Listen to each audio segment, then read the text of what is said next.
വണ്ടിപ്പെരിയാർ കേസിലെ പ്രോസിക്യൂഷൻ വീഴ്ചയിൽ പ്രതിപക്ഷം നിയമസഭയിൽ അടിയന്തര പ്രമേയത്തിന് നോട്ടീസ് നൽകി. സണ്ണി ജോസഫാണ് അടിയന്തര പ്രമേയത്തിന് അനുമതി തേടിയിരിക്കുന്നത്. ആർ റോഷിപാൽ വിവരങ്ങളുമായി. റോഷിപാൽ, എന്താണ് ഈ നോട്ടീസിൽ ആവശ്യപ്പെട്ടിരിക്കുന്നത്?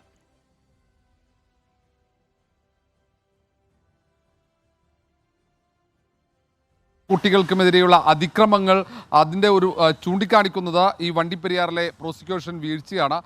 സർക്കാർ സംവിധാനങ്ങൾ ഈ ഇരകൾക്കൊപ്പം നിൽക്കുന്നില്ല എന്നതിൻ്റെ ഉദാഹരണമായി അത് ഉയർത്തിക്കാട്ടും.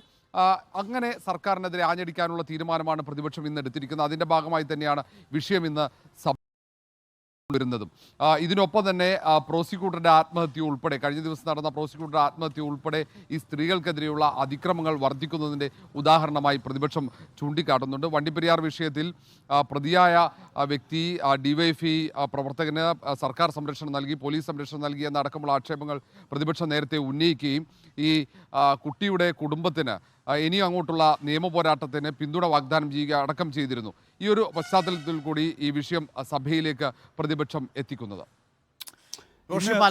ഇന്ന് നമ്മൾ നേരത്തെ പറഞ്ഞ പോലെ എക്സാലോജിക്ക് അടിയന്തര പ്രമേയം വരികയും അത് അടിയന്തര പ്രമേയത്തിന് എടുക്കാൻ തീരുമാനിക്കുകയും ചെയ്തിരുന്നെങ്കിൽ മലയാള ചാനലുകൾ മുഴുവൻ ക്രൈസിസിലായി പോകുമായിരുന്നു.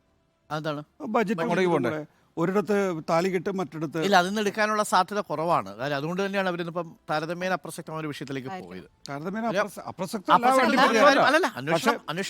കാലികമായിരുന്നു മറ്റേത് അന്വേഷണത്തിൽ കോടതിയുടെ വിധിയല്ല. ഈ അനീഷയും പിന്നെ വണ്ടിപ്പെരിയാറും അല്ലേ?